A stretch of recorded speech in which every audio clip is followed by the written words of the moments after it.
Good day and God bless everyone. I am Jess taking a Bachelor of Secondary Education major in Mathematics 1.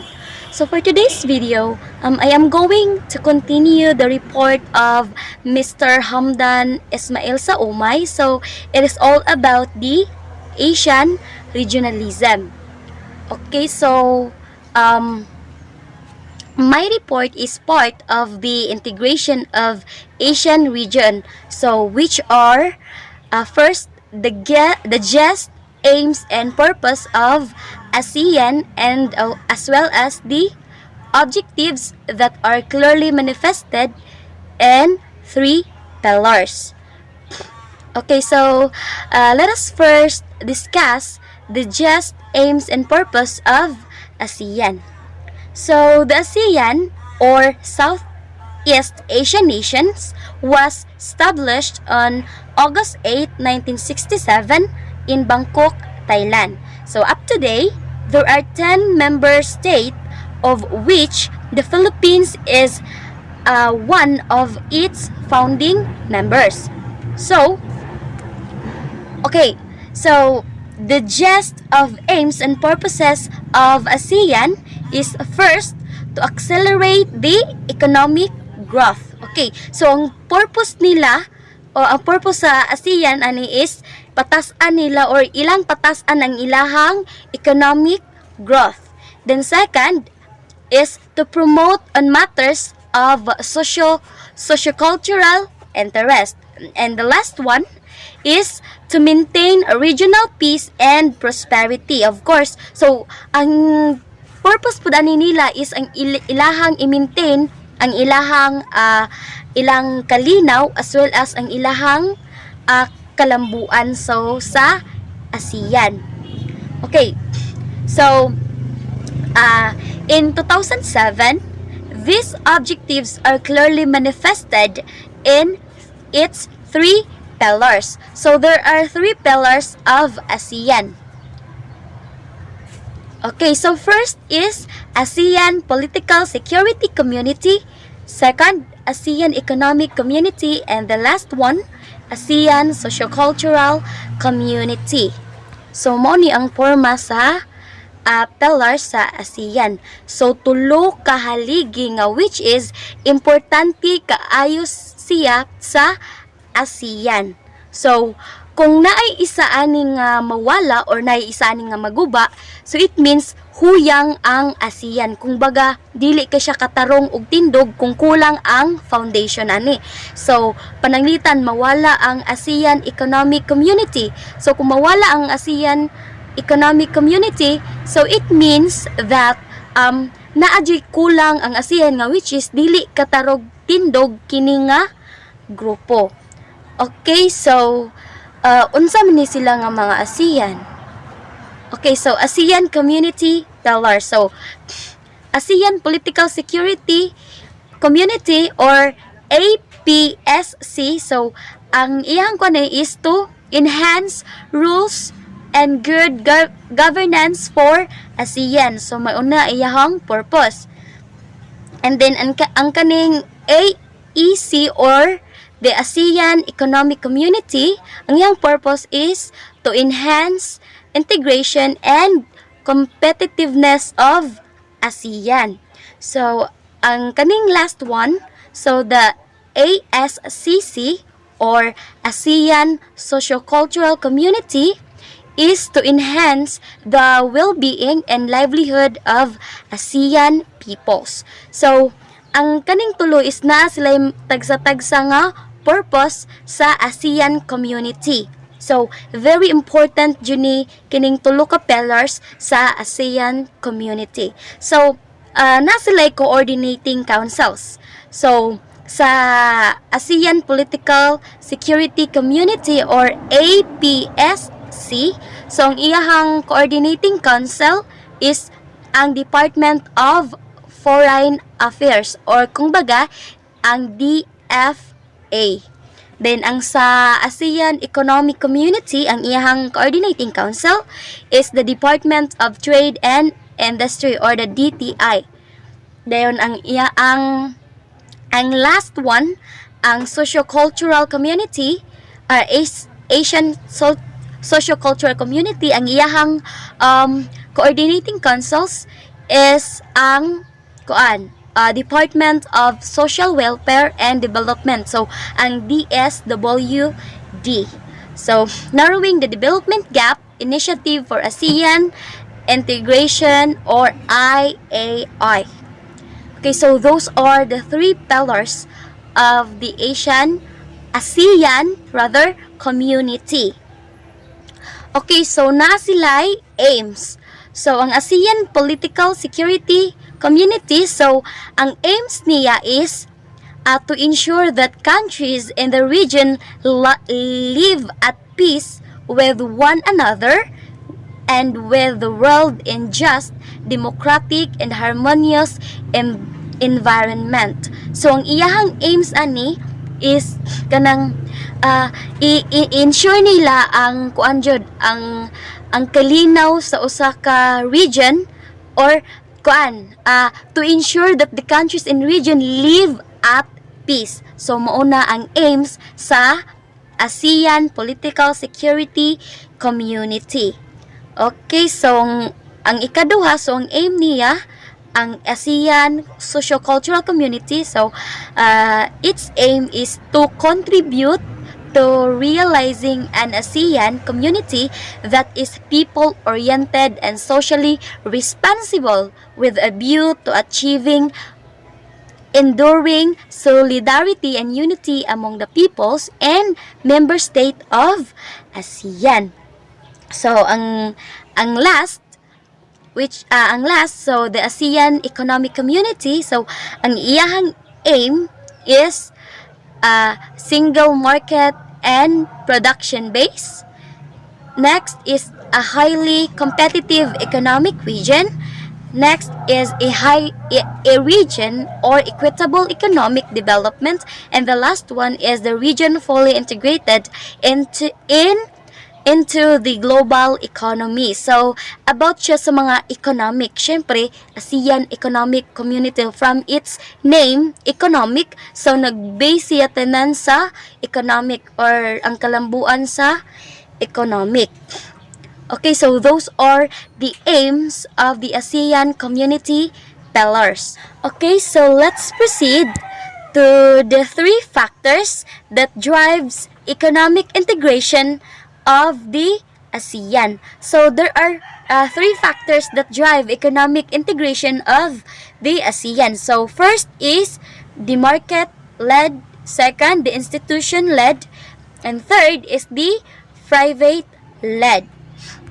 Okay, so market-led. So when we say market-led, it is the process through the international production sharing of MNCs, or the multinational corporations, and so so the multinational corporations and unilateral and multilateral reduction of barriers to trade and invest rapid development of transportation and information technology made it possible to establish and set up businesses in Asian countries.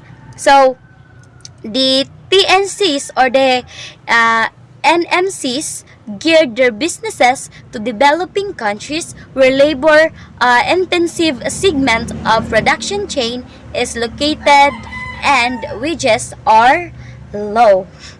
Okay, so market-led, where here labor-intensive segment of production chain is located and wages are obos or low. Okay, so let's proceed to the second factors of the ASEAN. So first, so the second is the institution-led. So institution-led, so it is the process through the free trade, investment agreements, and functional cooperation. Okay, so the barriers to enter regional trade were reduced to the ASEAN Free Trade Act, or the AFTA, which attracted the FDI-driven production networks. So AFTA created an environment for MNCs to freely choose their cross-border bases conduct their economic activities, thereby allowing the exploitation of factor price within the region. So that is the institution led, which is based or you only free you are freely choose their cross borders base and conduct their economic activities. Okay, so the third one or the last one is the private led. So private led is the process of the sub-regional economic zones or the SRIZ aim to enhance the attractiveness of investment in the continuous areas by combining their advantages and exploit economic complementaries. Okay, so the SREZ or the sub-regional economic zones are private sector led with the role of national and local governments limited only to facilitating through policies, framework, and investment promotion. So these zones are usually located within national borders of the country with their aims to increase the trade and investments, create job, and establish effective administration. So ang private-led is ang iyang aims is to increase trade and investment. So patasan niya ang trade as well as the investment that will and also to create job and establish effective administration. So that is private-led. So the market-led, institution-led, and the private-led are the three factors that drive economic integration of the ASEAN. Okay? So, next, ang musunod na kong report is si Miss Quinlindy Bitacora. So, iyahang i-continue ang among report which is entitled The ASEAN Regionalism. Okay, so thank you everyone. Good day and God bless us all. Again, good day to each and everyone, and especially to you, sir. Again, I'm Queen Lindy Bitacora, taking Bachelor of Secondary Education, major in English 1. So, I am going to continue the oral presentation, which is the last part of Asian Regionalism. So, I am having two subtopics, which are the ASEAN has convened BTO form, the ASEAN community in 2015, of which is 4 main goals. And the second one is challenges in regionalization and globalization in Asia. So let's talk about the first one. So, ASEAN has convened BTO form, the ASEAN community in 2015, of which is 4 main goals. So the first one is the single market and production base, highly competitive economic region, equitable economic development, and an integration into the global economy. So these 4 main goals serve as the basis, or what are the things that should be taken into account of the ASEAN community. So these 4 main goals serve as building blocks of the ASEAN community. So the second one is the challenges in regionalization and globalization in Asia. So there are only 3, but these are the major things that should be considered as serve as the challenges or conflicts within this region or in Asian countries. The first one is the trade, and the second one is the financial flows, and the third one is the regional policy and coordination. So let's talk about first what is trade.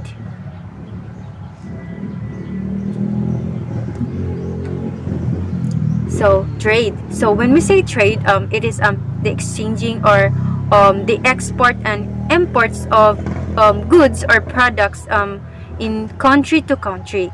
So, trade. One of the challenges perhaps is trade.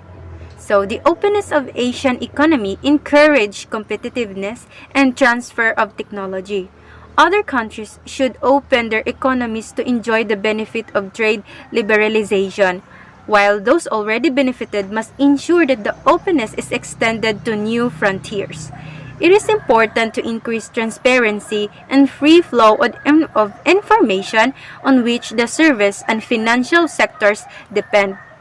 So, why do we say that trade is one of the challenges in this globalization or regionalization? Because it's refers to sa kuan siya kibali kung unsay availability of resources or mga equipments nga naa. So it was emphasized there in this concept nga ang in a country or a particular place or region, they should have an openness, meaning gamay ra ang restriction nila when it comes to pag-deal with the foreign goods or the other countries. So they should be, dili sila ingon nga restrict nga diri ra gid sila tama, di na sila ingon makipag-communicate or makipag-interact with the foreign products, so or the foreign cultures. Like in the Philippines, we are open, diba? So we are part of the ASEAN. So in a globalization where we trade goods, import and export products. So it was emphasized nga diri sa trade is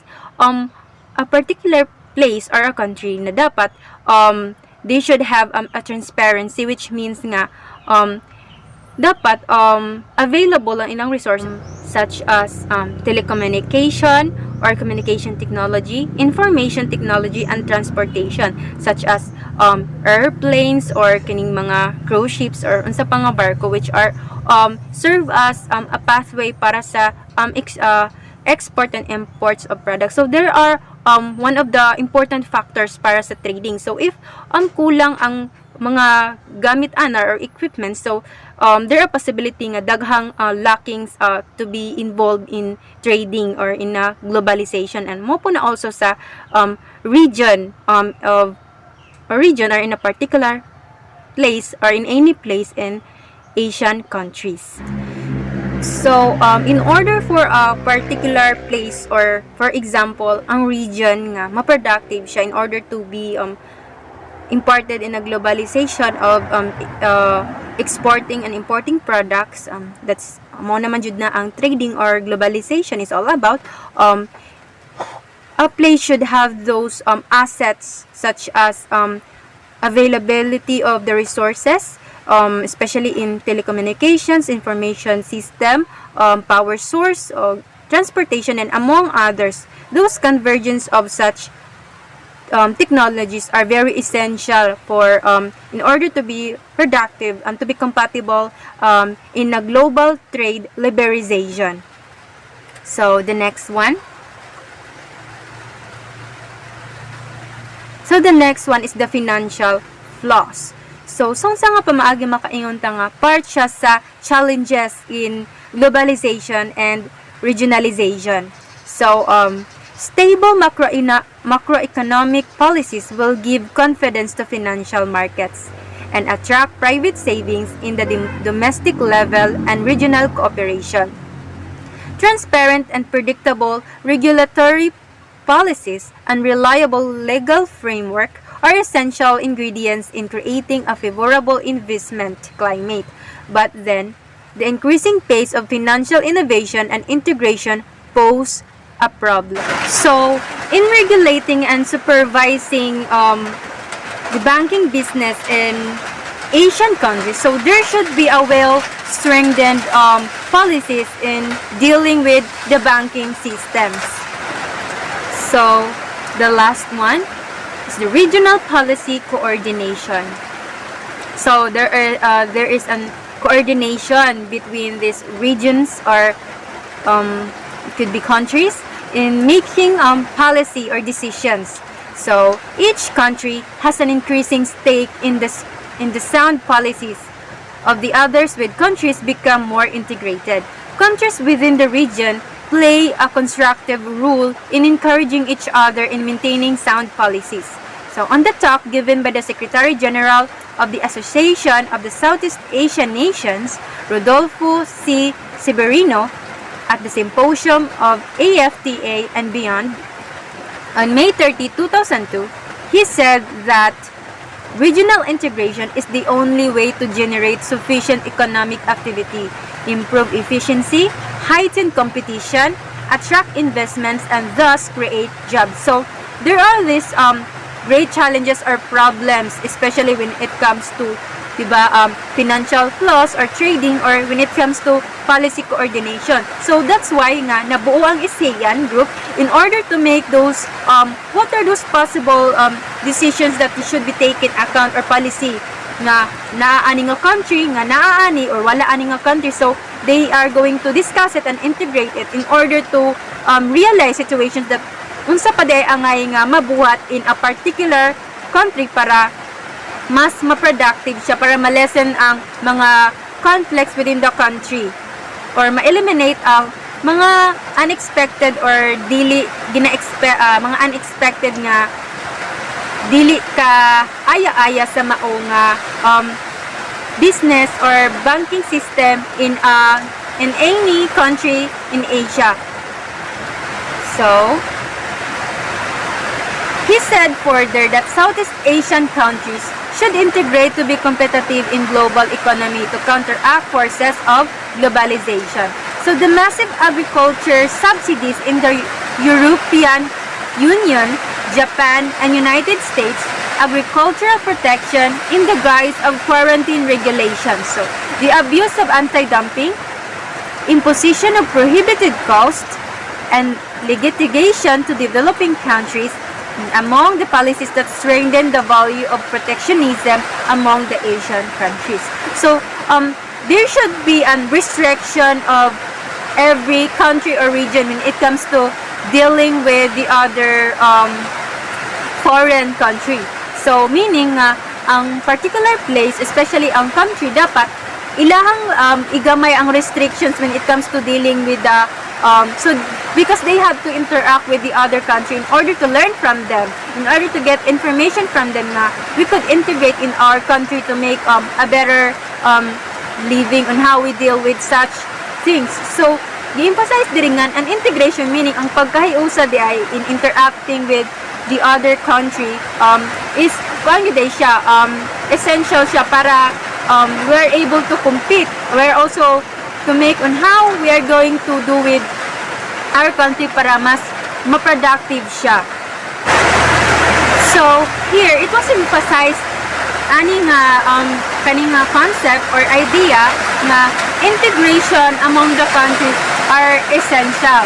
So ASEAN though is ASEAN countries are walay choice kundi they have to build a strong band in order to face with such possibilities and in order to overcome harsh challenges in this competitive world. And thank you so much, and that will be all, and God bless everyone.